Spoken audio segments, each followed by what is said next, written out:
My name is Quentin Williams, And I'm Issa Hall. and tonight we're going to show you how event organizers, supporters, and sponsors can save valuable time by reducing duplication while mobilizing around a cause.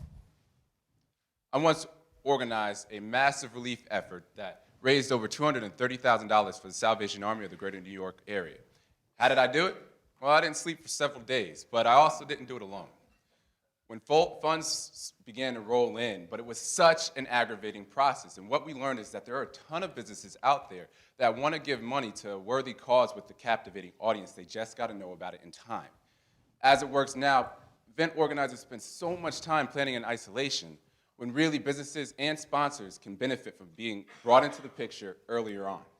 As a small business owner, I have very limited resources. And as a small business owner, I have very limited resources. And what I've figured out is that when I partner up with different organizations, that these organizations save me time and money marketing to a blind audience, what I do with traditional stuff, and I'm able to go in and make connections with these organizations, and then those are very good, successful sources of new customers. But the problem, and the biggest challenge, is actually finding these people. Okay? They can't find me, I can't find them, don't know where they're going to be going, and another challenge is obviously that they cannot demonstrate to me how their customers fit my target profile. So every time I go to events, I always ask how my business can be featured at the very next one. And when I do that, I soon realize that these organizers are having trouble finding funding and resources, and that they're having to bootstrap their own events. So we need each other, and we can't find each other. And the solution to that problem is Sponsoon. So Bree's an event organizer, and she wants to organize an event. So she logs into Sponsoon and connects her event via social media. She then creates activities so that supporters can easily get involved in what she's doing. She then invites co-organizers onto their event, and they blast it out via social media. RSVPs begin to roll in, and the engagement data is collected into Bree's Sponsoon event via the activities that the supporters create. That engagement data and demographic data is then used to match Bree with businesses that want to reach her audience.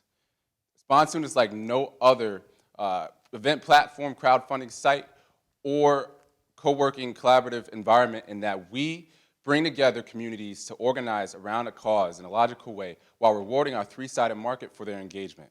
And our primary customer segments are our organizers, their supporters, and our sponsors.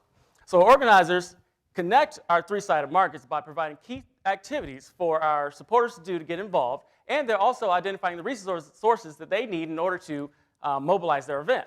Our supporters can be a casual supporter and just attend, or they can provide resources like volunteering or donations in their skills. And our sponsors come in many different forms and can provide many things other than just funding. They can be a business that wants to connect with their target market and engage with them, or it can be a local leader or a celebrity who wants to champion a cause. So how big is our market? There's over 500 million people using event platforms. There's over 28,000 small businesses in the Charlotte area with less than 100 employees. These are our potential sponsors. There's over 60 cause-based events posted on Facebook each week. We feel that we can get 1/5 of these events on a Sponsoon each week. That's about 50 events each month. Through our customer discovery, we learned that average event organizer plans to attract 5 different co-organizers onto their event. Together, they'll blast it out to their social network and attract about 100 supporters and followers to each event. If we can attract 50 event organizers to our platform each month for the next 12 months, each organizer attracting over 400 users, then we feel that we would get to 240,000 users in the first year. So in summary, we save our organizers valuable time and get them valuable resources. We connect our supporters with causes they really care about, and we connect our businesses with their target audience. Thank you.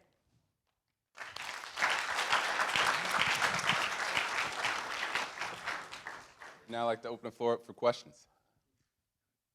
I think your concept's great. I mean, it's a problem every nonprofit has, trying to coordinate what you're trying to do here. But have you tried this yet? Have you actually put it out to event organizers or a nonprofit to see what their interest was? And is it possible to put everything together as you did? Because you've eliminated a big problem that most of us have in nonprofits. Absolutely.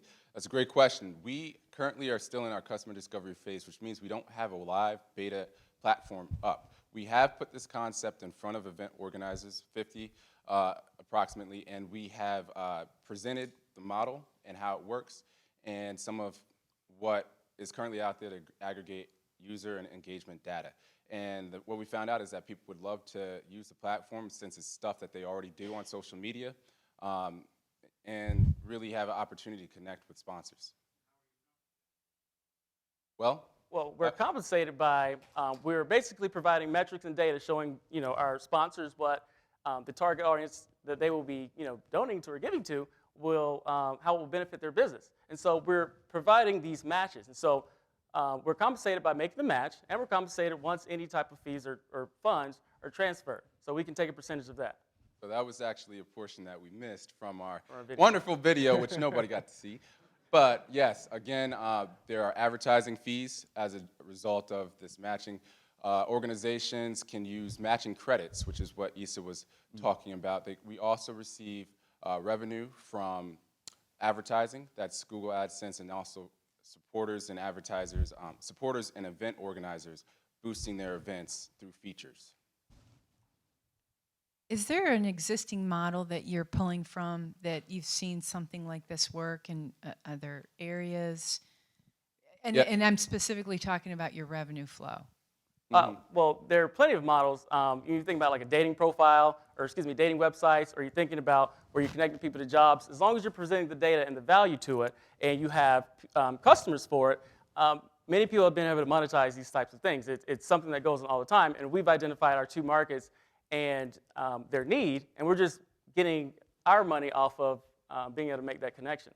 And so to speak a little bit further to the question, there is a site, causes.com, which essentially helps organizers to organize digitally, and they definitely have some of the features that we're going for. But yes, the matching feature from like Thumbtack, Pokemon Go, you get to buy additional credits by using the app and all the features that they offer for you to catch Pokemon. So these are some of the things that we can offer to our event organizers and also supporters who want to match with the events that they are interested in. And I think PairUp is also another matching site that uses the credits and also packages to monetize what they are doing. Quentin, you talked about a specific instance where you raised some money and how hard it was, right? And I'm going to guess that whenever that occurred, causes.com or Meetup, some of these other things existed, right? Did you I take it you didn't use one of those for your event? No. Okay. Was it because you weren't aware of them, or because they didn't do what you needed it to do? So it didn't really do what I needed it to do. One of the things that Sponsoon, one of the key differentiators for Sponsoon is that we allow users to create activities that give clear channels for supporters to get involved outside of just donating. So what this looks like is it could be creating a sign, and you take a picture of your sign if you're going to a rally prior to the actual rally, and then you can share that on social media to show people that this is something that you're involved in while promoting the event that you're going to, and that data is then aggregated back into the site to attract supporters. So when we attract sponsors, when we did fundraising for, it was actually a Hurricane Sandy relief effort, it was very spontaneous. You know, it's something that needed immediate attention within the week that it happened. So another feature that we are building into the site are these sort of if-then statements. So if this happens, if a disaster happens, then this is what our organization is going to do in partnership with our co-organizers that we're bringing onto the event page. What would you guys do with the money and the resources if you won tonight? All right, well, just to answer your question on the team, that's the team right up there. We have some wonderful resources already with City Startup Labs, and we have some events, not event space, we have some co-working space that we're currently investing at HQ, Packard Place. So if we won, we would take some of those costs away from funding that co-working space and invest it into marketing material that we really need to use to get the word out about our platform and attract some early adopters.